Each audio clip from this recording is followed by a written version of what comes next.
नमस्कार विद्यार्थियों, एक बार फिर से आपका स्वागत है आपकी कक्षा में। अपन पढ़ रहे थे इंटरनल रिकंस्ट्रक्शन ऑफ कंपनीज, कंपनियों का आंतरिक पुनर्निर्माण, जिसमें इंटरनल रिकंस्ट्रक्शन पढ़ रहे थे। उसमें पहला प्रकार था कि अंश पूंजी में परिवर्तन करके अपन कंपनी का पुनर्निर्माण कर सकते हैं। इसका दूसरा प्रकार है कि अंश पूंजी में कमी करके भी अपन किसी कंपनी के आंतरिक पुनर्निर्माण में कर सकते हैं, रिडक्शन इन शेयर कैपिटल। अब अपन देखते हैं कि अंश पूंजी में कमी किस प्रकार से की जा सकती है, या अंश पूंजी में कमी करने के लिए सर्वप्रथम क्या व्यवस्थाएं होनी चाहिए। अंश पूंजी में परिवर्तन करने के लिए केवल दो ही कंपनियां हैं जो अपनी अंश पूंजी में कमी करके आंतरिक पुनर्निर्माण कर सकती है। अंशों द्वारा सीमित कंपनी और गारंटी द्वारा सीमित कंपनी, जिसकी कुछ अंश पूंजी है, वही कंपनियां अपनी अंश पूंजी में कमी कर सकती है। वही कंपनियां अपनी अंश पूंजी में कमी करके आंतरिक पुनर्निर्माण कर सकती है। अंशों द्वारा सीमित कंपनी की भी कुछ अंश पूंजी होती है जिसको कम कर सकती है, और गारंटी द्वारा सीमित कंपनी जिसकी कोई अंश पूंजी हो, वो भी अपनी अंश पूंजी में कमी करके, शेयर कैपिटल में कमी करके आंतरिक पुनर्निर्माण कर सकती है। इसके लिए आंतरिक पुनर्निर्माण करने में जो दूसरी तरीका है अंश पूंजी में कमी करने का, उसके कुछ शर्तें हैं। यदि उन शर्तों को पूरा नहीं करती कंपनी, तो वह अपने अंश पूंजी में कमी नहीं ला सकती। क्या कंडीशंस है वो देखते हैं कि अंशों द्वारा सीमित कंपनी और गारंटी द्वारा सीमित कंपनी जिसकी कुछ अंश पूंजी है, उसको 3 शर्तें पूरी करनी होगी। पहली शर्त है कि वह अंश पूंजी में कमी करने के लिए एक विशेष प्रस्ताव पारित करेगी, और दूसरा है कि यदि वो विशेष प्रस्ताव पारित कर दे और उसका विशेष प्रस्ताव उसका अधिकरण द्वारा अनुमोदन प्राप्त करना होगा। यदि किसी कंपनी के जन निक्षेप और के पुनर्भुगतान या किसी भी प्रकार का ब्याज उसमें देय नहीं हो, मतलब पहली शर्त तो ये है कि उसे विशेष प्रस्ताव पास करना होगा, और जो विशेष प्रस्ताव पास किया उसका दूसरी शर्त ये कि जो विशेष प्रस्ताव पास किया उसका अधिकरण द्वारा अनुमोदन करना होगा, और तीसरी शर्त यह है कि उस कंपनी पर कोई जन निक्षेप का पुनर्भुगतान या किसी प्रकार के ब्याज का भुगतान बकाया नहीं होना चाहिए, तभी वह कंपनी अपने अंश पूंजी में कमी ला सकती है। अब अपन देखते हैं कि अंश पूंजी में कमी लाने के लिए जिस प्रकार कंपनी अपनी अंश पूंजी में परिवर्तन करती है, तो उसके लिए भी कोई प्रक्रिया प्रोसीड अपनाती है। उसी प्रकार यदि कोई कंपनी अपनी अंश पूंजी में कमी करेगी, उसके लिए क्या प्रक्रिया अपनाएगी। उसी प्रकार जिस प्रकार अपन अपनी अंश पूंजी में परिवर्तन करते हैं तो विशेष प्रस्ताव पास करते हैं, और दूसरा ये कि विशेष प्रस्ताव साधारण सभा में पास होने के बाद में अपन उसका क्या कराते हैं, दूसरा स्टेप क्या है कि पहला स्टेप ये है कि अपन विशेष प्रस्ताव पास करते हैं। यदि किसी कंपनी को अपनी अंश पूंजी में कमी करनी है तो उसको साधारण सभा में एक विशेष प्रस्ताव पारित करना होगा।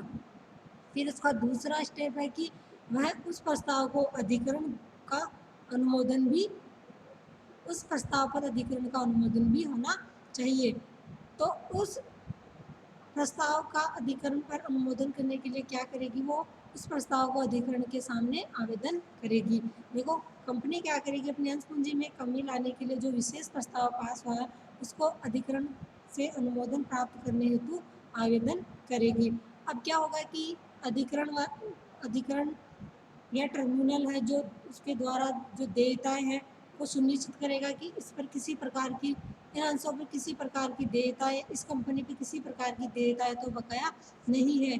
यदि इसमें कोई जन निक्षेप में पुनर्भुगतान या फिर किसी ब्याज पर कोई बकाया देयताएं नहीं होनी चाहिए। यदि ऐसा नहीं है तो कंपनी क्या करेगी, उसको आगे अधिकरण के प्राप्त होने के लिए आवेदन को आगे सूचना के लिए निम्न 4 संस्थाओं के पास भेज देगी, केंद्र सरकार के पास, सेबी के पास, रजिस्ट्रार के पास, और किसके पास, कंपनी के लेनदारों के पास।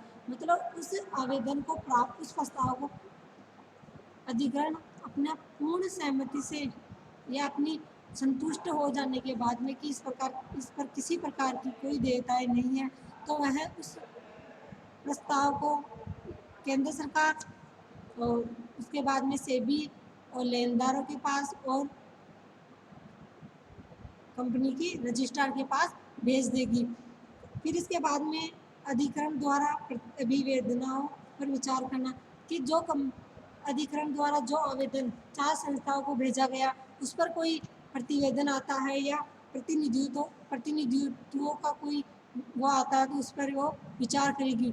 ये कब आएगा? जब उसने वो आवेदन उनको प्रस्तुत किया, उसके 3 महीने की अवधि के भीतर ये प्रस्ताव आ जाएगा केंद्र से, रजिस्ट्रार से और सेबी से और लेनदार से। यदि 3 माह की अवधि समाप्त होने के बाद भी कोई ऐसा नहीं आता है तो यह मान लिया जाता है कि पूंजी में कमी करने पर उनको कोई आपत्ति नहीं है, मतलब वो अपना मत सहमति प्रदान कर देते हैं, मान लिया जाता है। अनुमोदन की शर्तें क्या है कि कब वह अनुमोदन उसका वो करने के बाद में उसका अनुमोदन की शर्तें, मतलब जब ही रजिस्ट्रार या फिर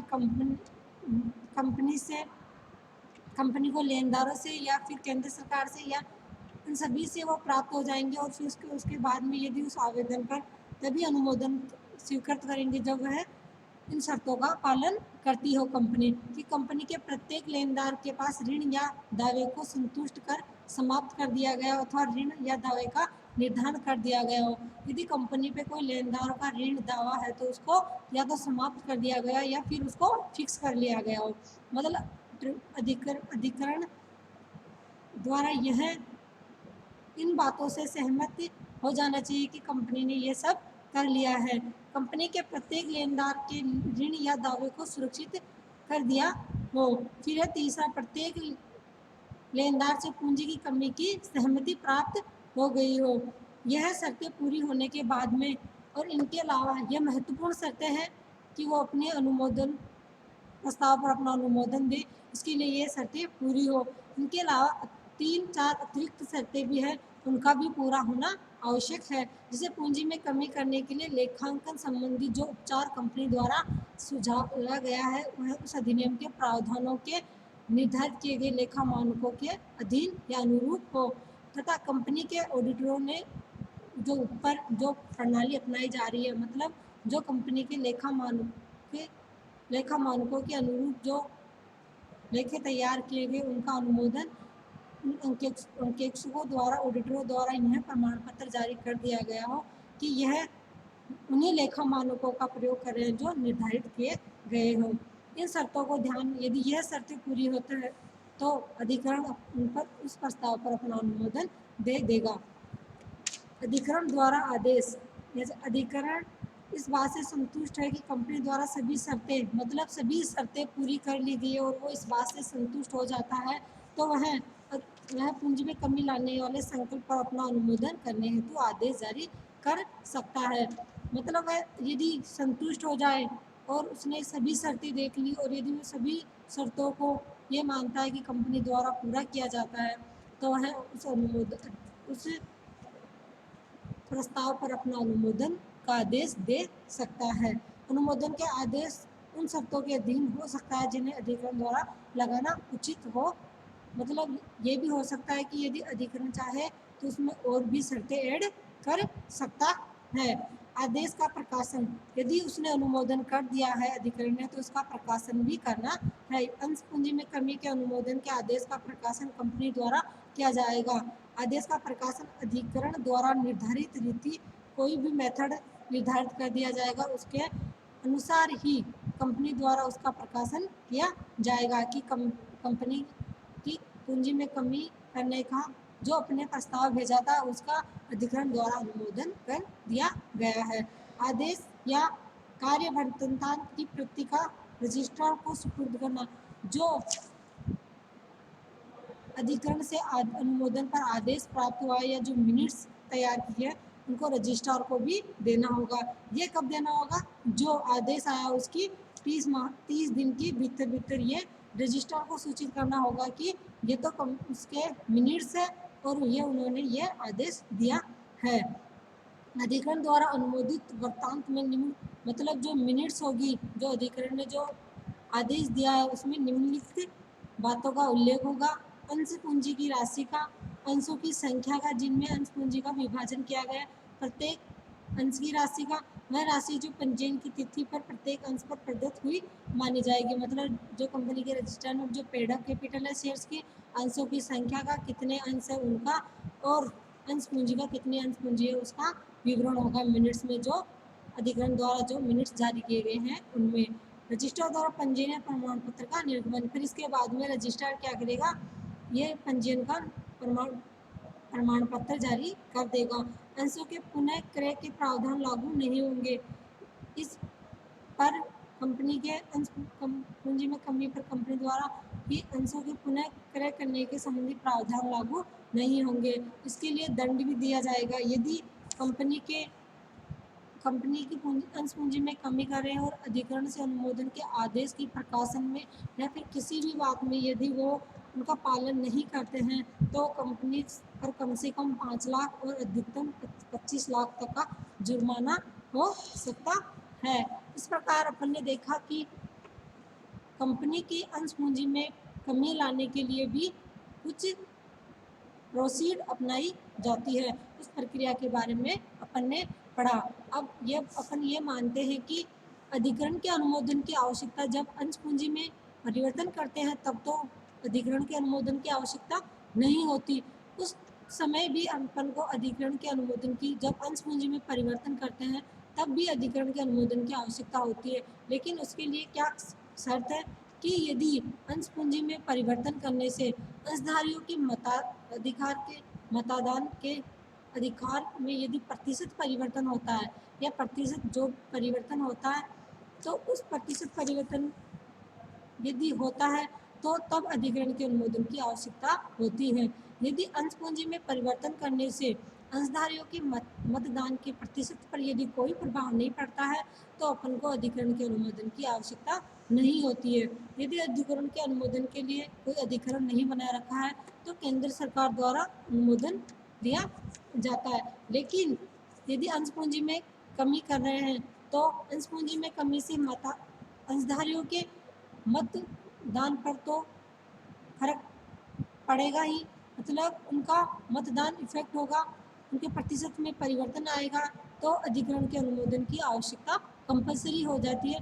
बिना अधिग्रहण के अनुमोदन के अपन अंश पूंजी में अंश पूंजी में कमी नहीं कर सकते। अंश पूंजी में कमी कर लेने के लिए अपन को अधिग्रहण के अनुमोदन की आवश्यकता होगी। फिर अधिग्रहण भी जब ही अनुमोदन देगा जब वो पूर्णतः संतुष्ट हो जाएगा, जब उस पर कंपनी पर जन निक्षेप या उसकी कोई बकाया नहीं होगी और वह लेनदारों से और सभी से संतुष्ट होकर वह अपने अधिकरण जो प्रस्ताव पास किया है उसमें अनुमोदन दे देगा। इसके बाद में अपन देखते हैं कि किस किस प्रकार से अंश पूंजी में कमी कर सकते हैं। एक तो है कि अदत्त पूंजी के संबंध में अंशों पर दायित्व को समाप्त या कम करके, मतलब अंश पूंजी में जो आउटस्टैंडिंग मतलब जो अनकॉल्ड कैपिटल है उसको दायित्व को या तो अपन पूर्णतः समाप्त कर दे या अंश से समाप्त करके अपन अंश पूंजी में कमी ला सकते हैं। दूसरा है नष्ट हो चुकी प्रदत्त पूंजी को निरस्त या अपलिखित करके। कभी कभी बार ये होता है कि जो नष्ट हो चुकी पेड अप कैपिटल है जो जिसको अपन निरस्त मान लेते हैं, ये भी करके अपन अंश पूंजी में कमी कर सकते हैं। इस प्रकार अंश पूंजी में कमी करने के लिए अनेक मेथड अपनाए जाते हैं। किस किस प्रकार अंश पूंजी में किस किस प्रकार अंश पूंजी में कमी ला सकते हैं। अपन अंश पूंजी में कमी लाने वाले मेथड के बारे में कल विस्तार से पढ़ेंगे कि अंश पूंजी में किस किस प्रकार से कमी कर सकते हैं और उसकी अकाउंट्स पे कंपनी द्वारा तैयार किए गए लेखों पर क्या इफेक्ट पड़ता है, बैलेंस शीट पे क्या इफेक्ट पड़ता है, उसकी क्या एंट्रीज होती है और किस मेथड में किस पूंजी से रिलेटेड क्या जब उसको रद्द किया जाता है तो क्या एंट्री होगी, जब न्यू पूंजी पेड अप मान लिया तो उसकी क्या एंट्री, ये अपन कल पढ़ेंगे। Thank you.